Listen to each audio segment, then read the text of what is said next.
Frank, maybe before we get on to matters on the pitch, I know the club have concluded a bit of business off the pitch with a new shirt sponsor. What can you tell us? A big deal for us to link up with Three, and obviously leaders in their field, great brand.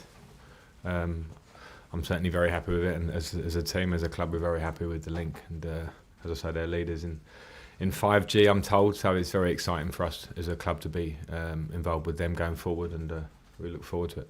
Okay. To matters on the pitch now, and is there good news in terms of Tammy Abraham? What's the update on his situation? Well, the good news is that he hasn't fractured anything. We were worried about a small fracture or hairline fracture. Haven't got that, but the other news is that we still have to see how he develops. It's not a clear-cut one. He's not fit for the weekend. Whether he'll be fit for Leicester after that, I'm still not sure. So I haven't got great news for you. I haven't got the news for you, but it's not clear at the moment. So no clarity there. Does that add impetus to your search to bring in another striker? Does it alter Olivier Giroud's situation at the club at all? I think the impetus to bring in a striker or players potentially that can get in the end of these chances that we're creating is there. I think we have to be really honest about that, and I think the recent games have shown that if we are struggling to create, that's one problem. But when you're creating 20 chances a game, which is a lot of the games we're playing recently, and not scoring enough goals, then that can be crucial. So I don't think it absolutely changes it, but of course Tammy has been our main source of goals, so yes, it's very relevant. With Olivier, he's still in the same position where he's there's been contact with other clubs, and if and when that's agreed, I'll let you know, but it's not yet. So he's still our player in those terms. You didn't rule out the potential for Edinson Cavani to come here. Seems as though he may be going to Spain. How difficult is it to identify a target, but is there much choice in terms of realistic targets who would improve what you've got? I think there's choice. It's not the ideal window. I think history's proven that, albeit there have been some good acquisitions in windows for teams that have made a difference in short term and long term.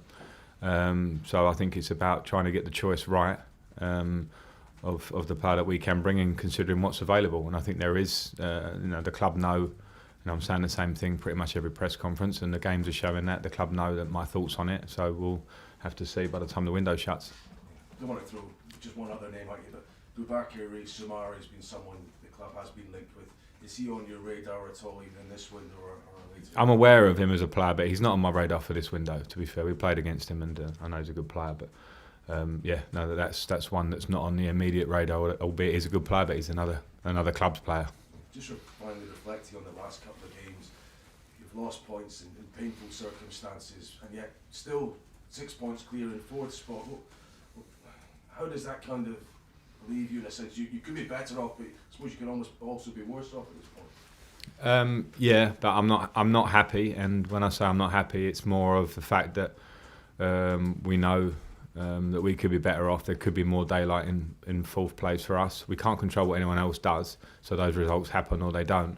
But what we can do is look at ourselves, and when you think in the last 2 games alone, we've controlled huge parts of them. Albeit Arsenal went down to 10 men, but we were the better team in the first part of that game too.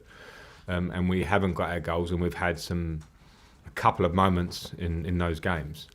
Newcastle have 2 shots, score a goal. Arsenal have 2 shots, score 2 goals. We have near on 20 shots in both games. So there are big answers for us there that we have to find the solutions for, because I know that we've lost points because of these situations, and we need to get that right, because the battle's going to ramp up. Just finally for me, you talked about Kepa Arrizabalaga being in that isolated position, not a big club in goal. How do you expect it to deal with some of the public criticism that's coming his way now? Well, he'll have to deal with that, because that's what football is. Every player, no matter how good or great you are in your career, the absolute best of all time, get criticism, and that's what players have to deal with. Goalkeepers maybe slightly more spotlight on them, but it's a similar thing really, and I think the important thing for that is to not get too embroiled in what the outside world is saying, and look at your own game, look at yourself. That's always the basics. How hard can you work? And this is not just Kepa, that's any player. To if you feel, or if you're lacking form, to fight to get it back, go back to basics. Thank you. Alistair at BBC.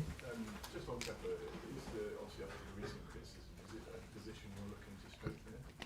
I'm not looking at it now, and I'm not affected by criticism from the outside as much. I'm aware of it, but not affected by it. It's what I want for the team, and I think with Kepa, he knows, he'll be honest, and there have been some mistakes that he's made that have cost goals, and that's the nature of it. So that needs to improve.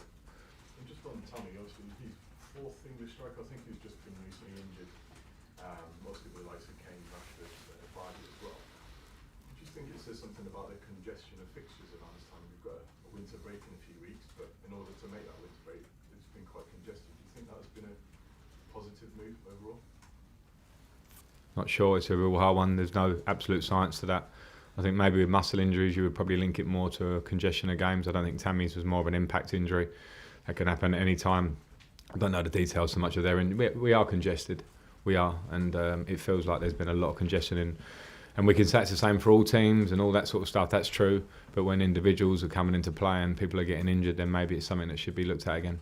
Just on the transfer window as well, how have you found it personally? Obviously this is your first transfer window with Chelsea. It's the first transfer window for Petter as well. How have you found it in terms of the market and trying to do business?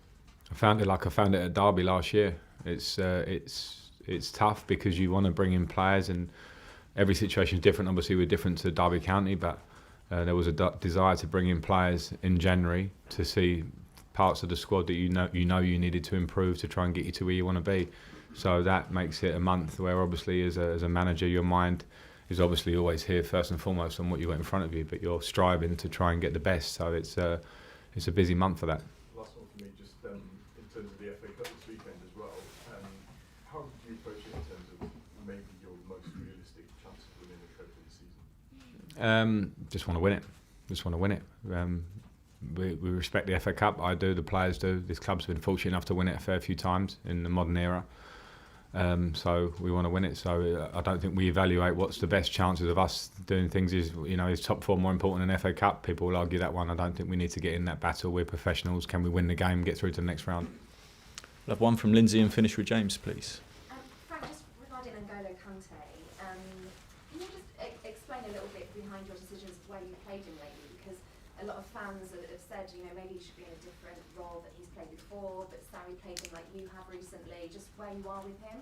I haven't always played him in the same role as I'm guessing what you're saying with Sarri is a slightly forward, right-sided number 8. It's been plenty of times this season we would play two midfielders. As N'Golo Kante plays for France, as he played for Leicester, and as he played for Antonio Conte's team with two midfield players, he wasn't the holder in that team. He was Matic probably would have been more of the holder, and N'Golo Kante used his energy to get almost everywhere over the pitch. So I've used him as I see fit on that. James? Frank, can we expect Willy Caballero to start tomorrow? And also, in terms of his long-term future, is he a player that you'd like to keep at the club? Yeah, and Willy will start tomorrow, and yeah, I'm very happy for Willy to be at the club. I found him nothing but professional and very talented in training day in, day out, and when he gets his opportunity to play. So yeah. Just in terms of Willian and Pedro, is there any update on the contract situation in terms of whether they're going to be part of your plans next season? No updates. Brilliant. We'll finish there. Cameras off.